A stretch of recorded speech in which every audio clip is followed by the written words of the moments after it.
Hi everyone, welcome back to my channel. Today I want to talk a little bit about my addiction to completionism. I want to talk a little bit about how I got to where I am today, my thoughts on it, kind of how I deal with it a little bit, and just general thoughts about it. This is not going to be some kind of deep dive scientific video by any means, but just kind of a bit of a rambling video about my thoughts on it and how it affects me. I realized early on in life that my family had a really addictive personalities, that they had a lot of addictive behavior. My dad's been smoking cigarettes since he was around 13 years old. My mom drinks a bunch of coffee every day. And I just always kind of saw this addictive behavior modeled about and from a lot of other family members in my extended family. And so I saw this a lot growing up. My dad tried to quit smoking countless times growing up. A couple times it would catch for 6 months or a year, and then something would happen, and inevitably his body would kind of default back to, okay, what's something that I know that can help me regulate my emotions right now? And he was smoking since he was a kid, so it's something that his body knew that would help him feel better in that moment. So he would always try and just never really be able to fully get it to stick. I always wanted him to quit. I know that smoking is just something that's not good for you, and so I always wanted him to quit that. And he quit about 3 years ago, almost randomly at around 60 years old, when he was at one of my karate gradings, and he stepped out of the grading with another dad in the audience to smoke a cigarette. And this other dad said to him, "Isn't it weird? We used to be the normal ones stepping out for a smoke, and now we're the weirdos." Or something along those lines. And I guess that just struck a chord with my dad, and all of a sudden he just kind of thought, well, I don't want to be a weirdo. And he literally quit smoking the next day and has not smoked for the past 3 years. I'm happy about it. Whatever works, works. And in this case, that interaction that he had just struck a chord with him, and I'm happy that it did. But, I would see this, and I just always kind of felt growing up that I never felt like I wanted to have like anything in life that I felt I needed in order to be calm or something like that. That feeling of, don't talk to me until I've had my coffee. I never wanted to have that for anything. And so I really steered clear of smoking, drugs, any kind of substances, all that kind of stuff. In college and university, I drank a little bit, but I was always, even when I was doing that, really mindful of how much am I drinking, how often am I drinking. And it was just something that was really on my mind a lot growing up, because I just saw this, and I knew that I also had a bit of an addictive personality with certain things.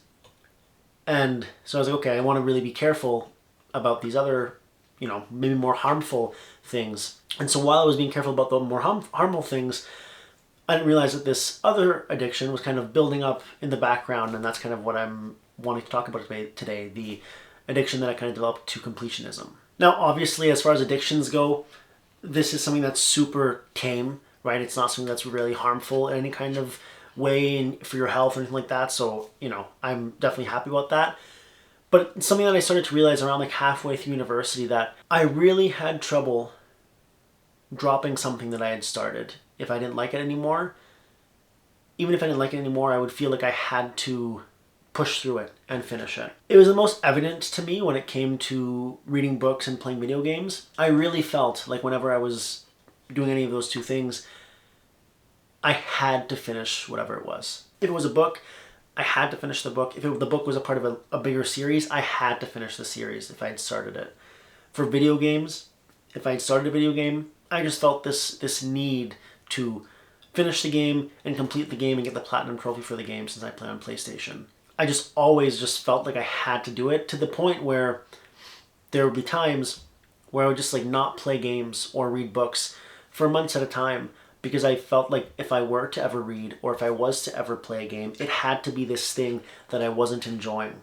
And I would just feel like I had to push myself to do this thing.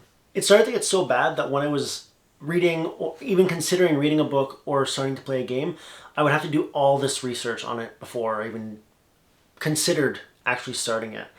For books, I was doing all this research, looking at all these different reviews, really trying to make sure that this is a book that I would really like to read, especially if it was a series, that it was a series that I would actually enjoy reading all the way through. And for video games, I would look at trophy guides and trophy lists to see, okay, is this a game that I actually think I can complete and get the platinum trophy for? And if it was a game that either didn't have a platinum trophy, had online trophies, or just had a couple of trophies that everybody said were seemingly impossible to get, it would honestly make me want to play the game less.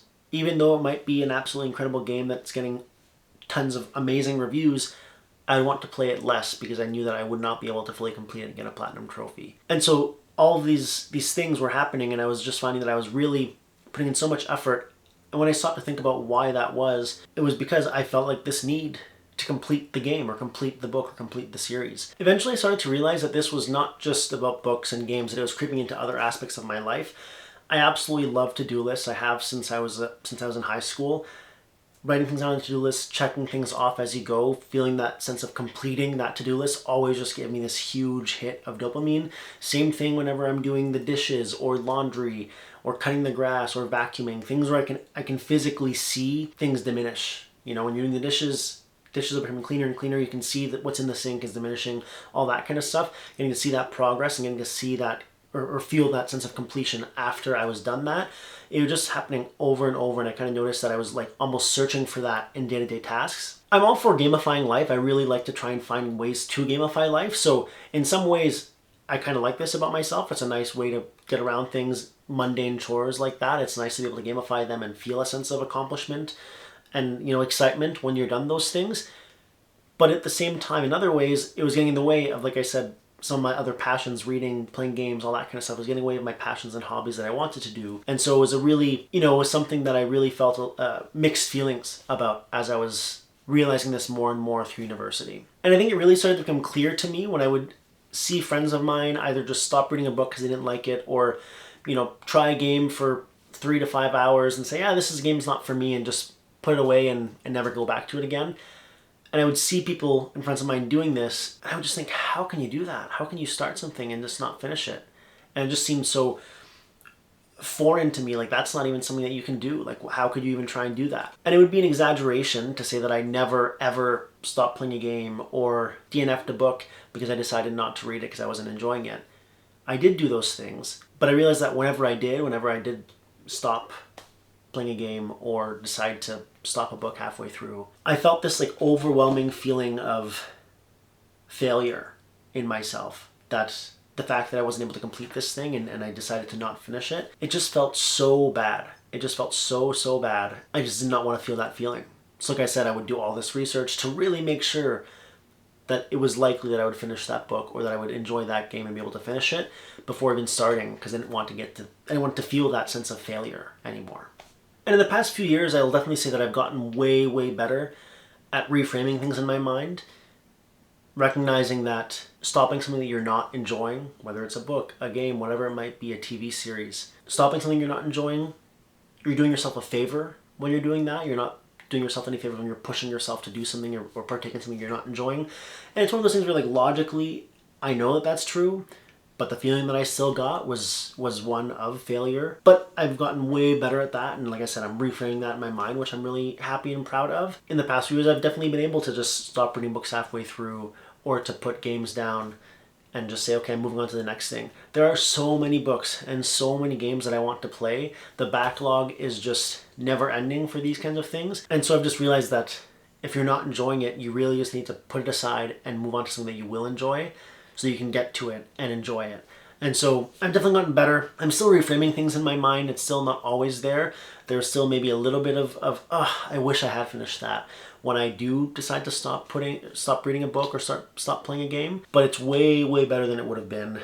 And even though I sometimes maybe push a little bit longer than I should when I'm realizing that I'm not enjoying something, it's way better than it has been. And I'll continue to try and work on that and get better and better as I go. All that being said, I still really love this part of my personality. It has some detriments, but overall, I feel like completionism, if that's even a word, I've been saying that the whole video and I'm not 100% sure, but completionism is just a big part of what makes me me. I love to complete things. I love to finish things. And so I'll still always feel that hit of joy and dopamine whenever I platinum a game or finish a book or finish a long series. I'll always feel that. That will always be there. I'm just trying to get a little bit kinder with myself in those in-between moments when I'm not liking something, that I can just put it aside and say, you know what, on to the next thing and let's have fun. Life's just too short. You need to kind of move on from those things. If you listened to this whole video, thank you. I know this was a bit of a rambly one, but I appreciate you kind of sitting along and listening to my my rambling thoughts. This is just something that's on my mind a lot. I'm always thinking about what's the next thing I can finish, whether it's a video game, a book, a TV show. I'm always kind of thinking about that stuff, and so I just wanted to share some of my rambling thoughts that go on inside of my head and just share those with you. So that you know, if you're like me and you're always thinking about what's the next thing you can complete and you have trouble stopping things, then at least you're not alone. Or who knows, maybe I'm the only one. We'll see. On that note though, I'd love for you to share with me what's something that you're really excited to complete. What's the next thing that you're hoping you can complete? Video game, TV series, movie, book. What's the next thing you're excited about completing? And until next time.